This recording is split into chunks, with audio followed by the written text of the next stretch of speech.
Hello बच्चों। कल हमने कृषि के बारे में पढ़ा था और आज हम कृषि के बहुत सारे पॉइंट लेकर आए हैं, जिसको हम बारी बारी से एक एक करके सारे पॉइंट को समझाएंगे। ठीक है, सारे पॉइंट को एक एक करके समझाएंगे तो आप लोग अच्छे से देखिएगा।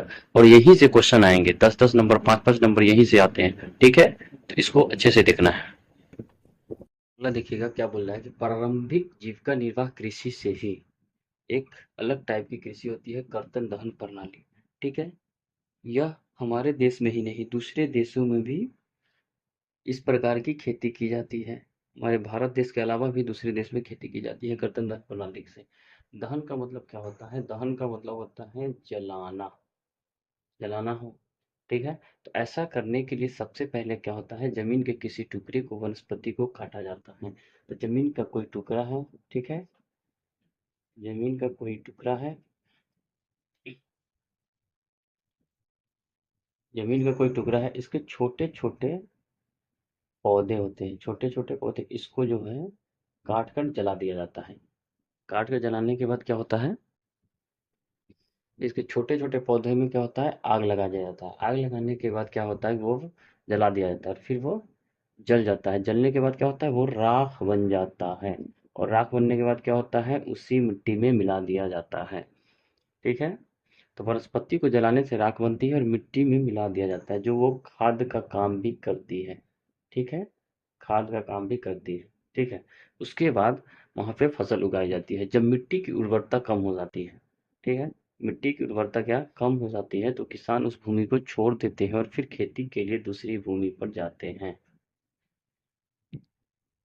मिट्टी की उर्वरता कम होने से क्या होता है कि किसान उस जगह को छोड़ देते हैं। छोड़ने से क्या होता है कि उसको कुछ दिन तक छोड़ दिया जाता है और वो दूसरे जमीन पे चला जाता है, ताकि उसकी उर्वरता बनी रहे।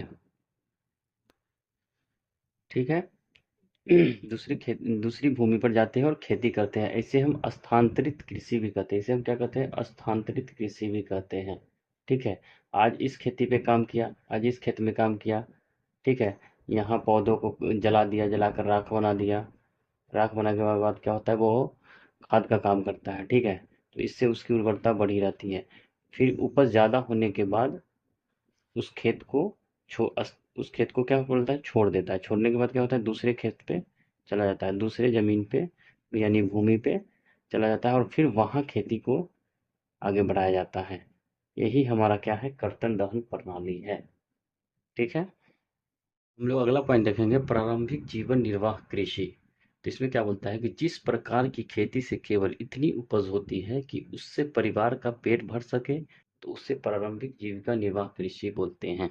ठीक है, इस प्रकार की खेती क्या होती है कि उतनी ही खेती होती है जितनी में अपने परिवार का पेट पाल सके।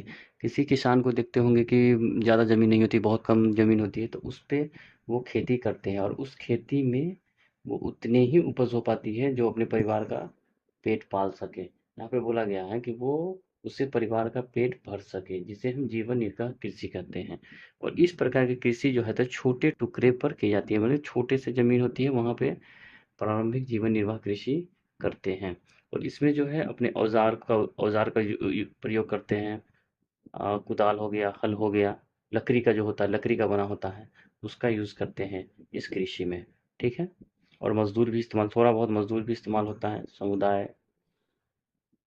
और इस कृषि में क्या होता है, मानसून यानी बारिश, बारिश पे भी निर्भर है। ठंडी जगह पे ठंडी तरह की जलवायु भी होती है। मानसून क्या है, बारिश, बारिश पे भी निर्भर होता है। उसी हिसाब से खेती की जाती है प्रारंभिक जीवन निर्वाह कृषि में।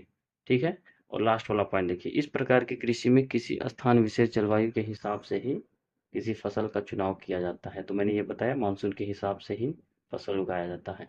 तो इसी को हम प्रारंभिक जीवन निर्वाह कृषि बोलते हैं। इसी का एक और पार्ट है कर्तन दहन प्रणाली, तो हम लोग आगे देखेंगे।